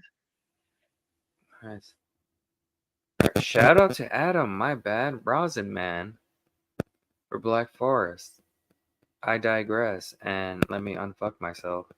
Thanks, Thunder Dan, for the correction. Yeah, no, I was just saying that was funny, man. I was running downstairs the same thing while I am taking over this plant thoroughly. He does get all credit for this one, man, because it's fucking gorgeous.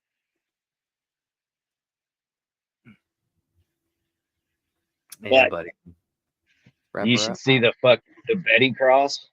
Ooh, whoa, Blackberry. That is a bad bitch. I can't wait, dude. I can't wait to actually pop more of those too. So this one situation's all happening. Never got a clone, so we're looking at the wonderful re-veg. Hooray! Oh yeah, right. Oof. But I'm excited to pop the seeds to see how quick, and what happens if I can get anywhere close to that with more seeds. Plus to see what other testers are coming out with right now that are running them. So I want to say I am done re-vegging. You're never done re-vegging. But at this point in my life, I'm just like, you know what? It might happen. Noob, that girl is looking sexy, man. She's starting to like definitely stretch and show up too. Oh, yeah, dude. Fuck yeah, man. Yeah, dude, I'm stoked, man. I got another member of the community. I don't know if you guys remembered Dankovich. He's running. I think we're at about 120 plants right now of mine, allegedly, maybe. So I'm just saying there is a very large pheno hunt right now going on with all of those that I'm super fucking stoked about. So I'm really, really interested in the CBG that you were talking about earlier, because yeah, I feel like as far as medicinal wise, that is probably where the next step I would go is to find a high CBG male. right. I think ever since I've ever even talked about, even if I ever became or thought about doing breeding, it would always end up with CBD in it, working CBD into crosses that I fucking absolutely love, and then just taking and creating something medicine, right? I want to create shit that is healing people. That's what I want to do. And I do believe that having that full spectrum benefit of as many of the major cannabinoids as possible in there is key to it. So, that's what I have to do. So right, much like you said, I need to find a good CBG male, get that worked into some lines. Get a good high CBD male, get that worked into some lines. So. We'll talk about this and look into it, because I think there's a company, as a breeder, that has some CBG regular seeds that we can go have these on and do a little. Well, there is. And speaking of Dankovich, he said he's growing some CBG cultivars out this year that he's gonna help me. Nice. Yeah, he's gonna help me look through a couple things. And Caribou said he had one he was sending down next time he sends a package this way. So there's a couple layers that are coming down this way that I'm gonna start hunting through, looking through, and there's some other options. But absolutely, when you find something, more options are always better. So we can definitely talk into looking into some of that shit for sure. We're definitely fucking collabing on something if we find something. I do have some free shows from Caribou, I believe. Oh yeah, martial arts. Martial artist, yeah, dude, we'll get you in on this. We'll collaborate. We'll do some collaborations. Is that what they call it nowadays? Everybody, collaborations. Yeah, Drake's got some F2s going. Ooh. Can't wait to see that, dude. I love the way his grow is in that fucking giant pot with that fucking scrog too. I want to see what them bitches look like. He should be able to rip some shit out. That'll be dope. That'll be fun. Yeah, dude, that'll be fun as fuck. I get so excited just seeing them. I don't care. Seeing them, even better when it's when it's people I respect out there fucking growing them. That's even better, man. I get so stoked. Like, Noob's got the Gypsy Juice Cross going right now with the Black Forest, and that thing is it's a sexy girl out there right now. She is just standing fucking pretty.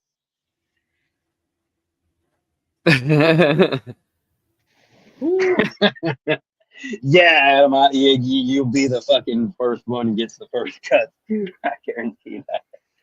As soon as that fucking revenge happens. Hey, welcome back, boss. Oh shit, boss is here, guys. He says you gotta go home. Game faces, get him back on. He said maybe we gotta go over to Discord, fuckers. Yeah, maybe he's not really there You yet. guys hear me? Oh, there he is. There you are. He's sort of there. He's trying to come back. Right when the show started, he was talking about how, maybe the internet wasn't really going to fuck him tonight. It was looking pretty good. It was looking a little low, but it was staying stable. And then, boom! Big old golden dildo up a cooper.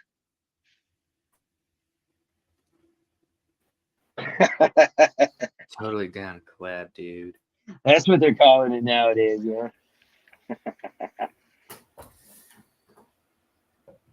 Yeah, I'm excited about it because I'm thoroughly interested. How about I now? have been interested in.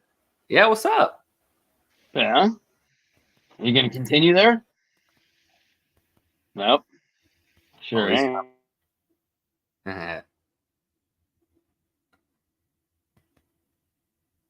This is when I wish I knew how to fuck with this program and we could do shit and fucking can't do nothing. Oh, let me see. I think here, tell you, like, and entertain these fine people for a fine moment while I find our outro video. And yes, sir. So, everybody, if you haven't already, packable bowl, roll a joint, take a dab, eat an edible. Got a little painful joint, rub a little topical on that shit. Hope you feel good. Thanks for enjoying the evening with us. Appreciate you all. Did we do a Discord thing tonight? You know what? If you're not part of our Discord already, it'd be awesome if you were. Discord is fucking awesome. Awesome. Oh yeah, baby, yeah! And with just a click of a button, you can be fucking awesome too. That's right. Click the link below and join the Food Crew Discord.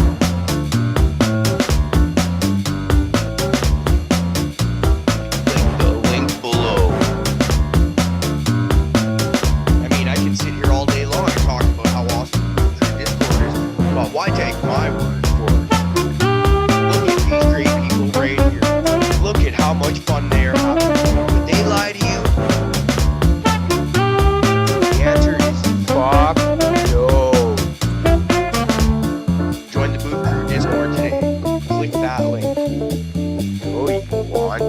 I mean, you would if you loved me, wouldn't you? That's always the very best ending. You would if you loved me, wouldn't you? Oh man. I know there's a single female grower out there, and I totally think that this could work. Marshall Aller just comment, "Hey girl, you want to collab?" And gives the line a try. You never know. Yeah, it's totally gonna work, Marshall. It's totally gonna work. Oh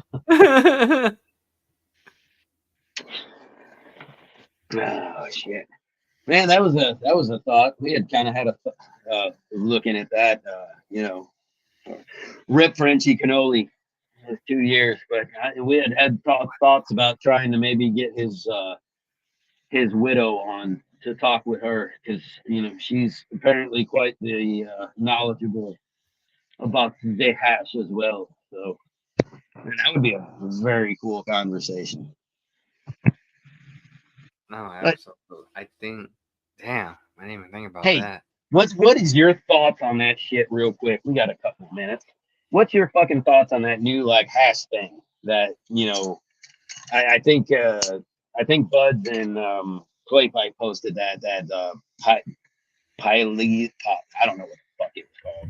It looked just like mushy. It was all just like a water hash that was soft and buttery, and it was more like a dough.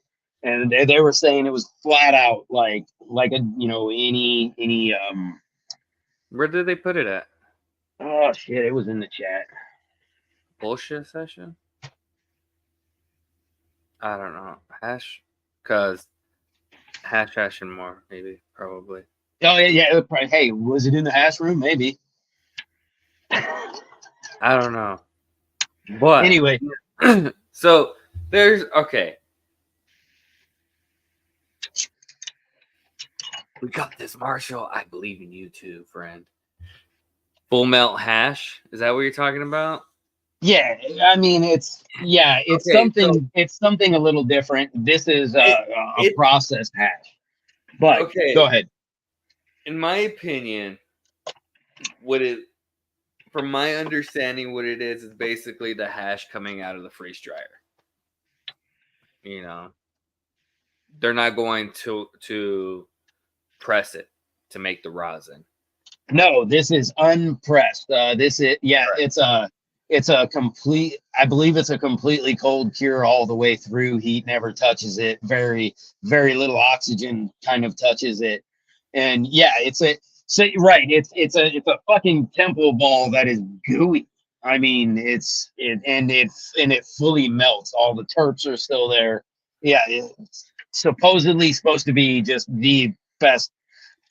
But without any kind of experience with it, I obviously don't know. But I really enjoy these types of hash, and to be able to get something that maybe you could put in a banger, in use rather than.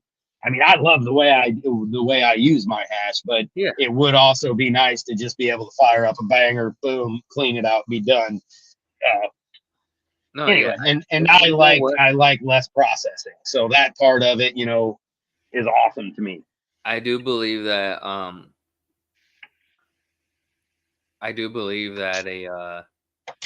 a lot of reasons why, or one of the main reasons why they're not even pressing the hash is because of the yield. Ooh, come on, light. Is that they're not even fuck everybody, fuck me, fuck this shit. Wait a minute. Hello, We have Raider. Raider. Hi, Raider. Happy birthday, buddy. Hey, what's going on, guys? I just wanted to hop on here real quick and just thank everybody for all the awesome wishes, man. Before Happy we cut out. birthday to you. That's the name of it. High and tight. If you want to look at it. Happy birthday to you. Oh, thank you, Happy birthday, dear Raider. Happy birthday to you. And that's all you get from me. I've been practicing my karaoke. Oh fuck this phone Yeah. up. Hey, I'm not just gonna you be like guys better back be up crazy. answer. Wait, You guys are better you be are crazy you? because Yeah, man. Are you getting ready for like a duet with like Fragrant Lilac at Boo Fest or what? Like, is this what you're doing? I don't Is I there don't a Marcus good? told know. me I need to get ready This for is karaoke. this is this is the first I hear of this. I don't know. First, you hear Fragrant, of ask what? Fragrant. I You thought know, so. When we were talking, we were talking about doing some Katy Perry stuff, right? But it's the Katy Perry's a solo show, so there ain't no like a duet or anything like that, right? So, are we hey, talking about like Sonny and Cher now? bro, anything can be done as a duet. You just got to have the right partner. Hey, any song Oh, can be done. okay, okay, I got you. Okay, so check this out. Um, we could do some Katy Perry stuff, right? And who the The fuck is Tiger we? You got a song. mouse in your pocket? Well, no. Okay. So we're talking about duet, right? So we do the Katy Perry song, and she could be the roar, like wow. Can she? That's awful nice of you. Jesus. I mean, I'm trying to implement this, right? So I don't know. I don't know where this came from, but Yeah, neither she do could I. definitely be the roar. Wait, hold on. I am excited. If everybody is listening to this, you know what that means? That means at Boo Fest, Raider is doing Katy Perry. So if you want to come see fucking Raider do some karaoke Katy Perry, come the fuck on out. And I promise Oh, you, at good some point, time. that might be some Patreon shit. Just to say that might be there. Yeah, it's gonna have to be, man. It's like pay per view. Are you gonna sing "I Kissed a Girl and I Liked It"? I definitely liked it, but no, it's like the That's why. Tiger song, and I'm not Oh, doing the no. roar. Wait, where are you going?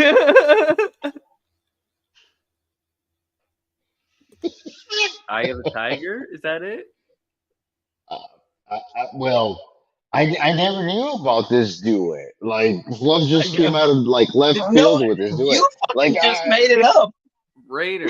well, no, if it's gonna go down, it's gonna go down like that. Oh.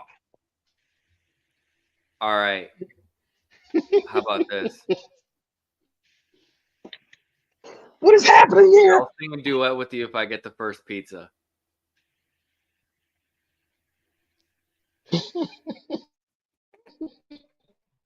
Any other Oh takers want to one man, up that's me? funny. Any other bidders for the first pizza? Ooh. You know, I want like the third pizza. I want them to kind of get into the groove first. I want Oh, the no, oven to dude. be just First- right. I don't want the first one. I want the third one. He's Dude. going to be better at the third one. No, he's not. He's on it from the first one. Very fair. Very fair. I'll say that. From 1 to fucking 900, they'll all be perfect. Speaking of, hey, Raider, you want to talk about that at all? You're going to be at Booth Fest. We got to get out of here in a Yes, sec. sir. You want to talk about that? Fuego pizza?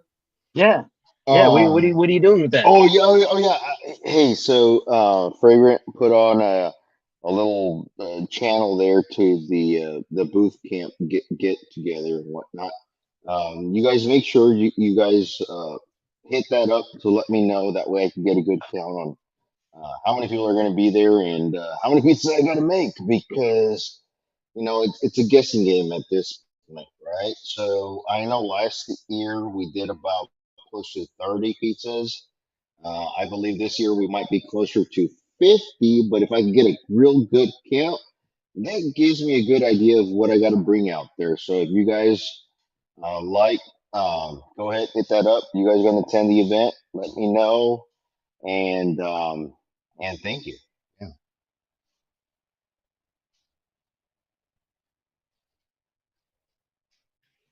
I personally was thinking more of a Miley Cyrus kind of guy, but I could see him definitely being a Swiftie. Yeah. You know what? Miley Cyrus, she's just down the street from here. I'm done with Molly Cyrus. But He said that. He said that a little old dirty man. He didn't he? I'm, like, I'm down with Miley. Why are you no, saying it like that, Ray? not no dirty old man. But you know what? But I'm more down with this, bro. That's fucking great. I'm excited. more like a Oh. Kesha type. Like I'm in some real trailer trashy kind of girl. You know, if I'm gonna look at that, like, give me that trailer trash.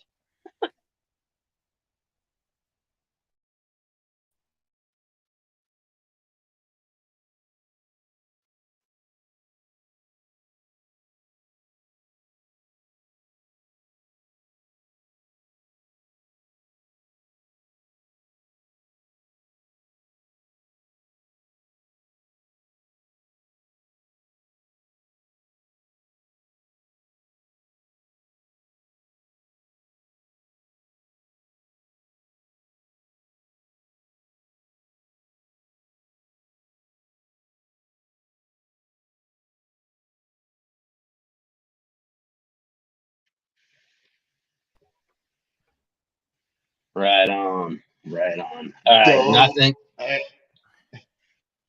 What's up? Nope, dope. I can't wait to see all you guys there at Booth Camp, man. Thank you for joining us here on this Friday night shit show, and cheers, y'all. That's not what's happening right now, Raider. Dude, Wait. are you ripped? Are you ripped? What's going on, buddy?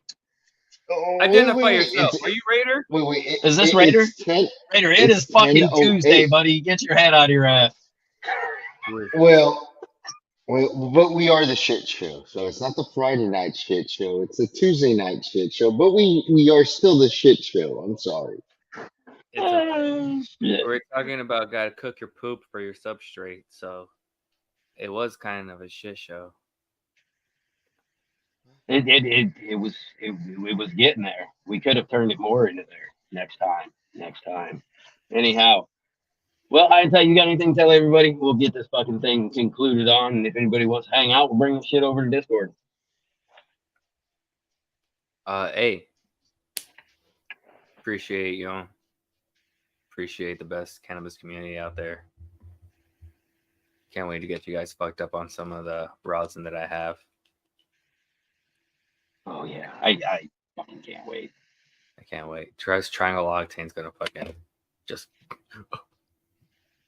Double fucking dare me, dude.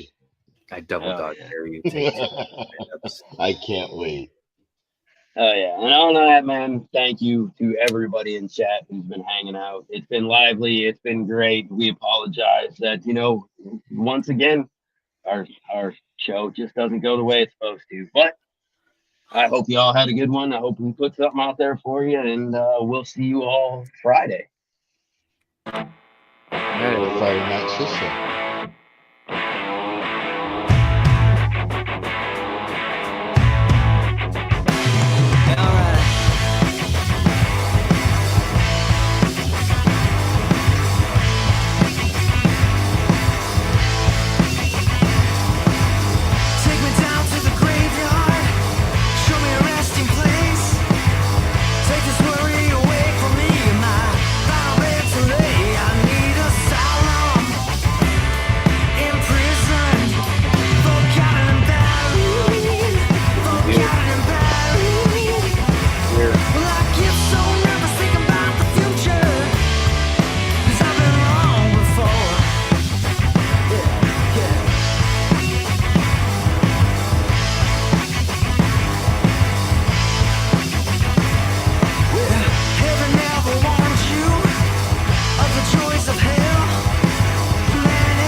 often, and I dug myself a hole.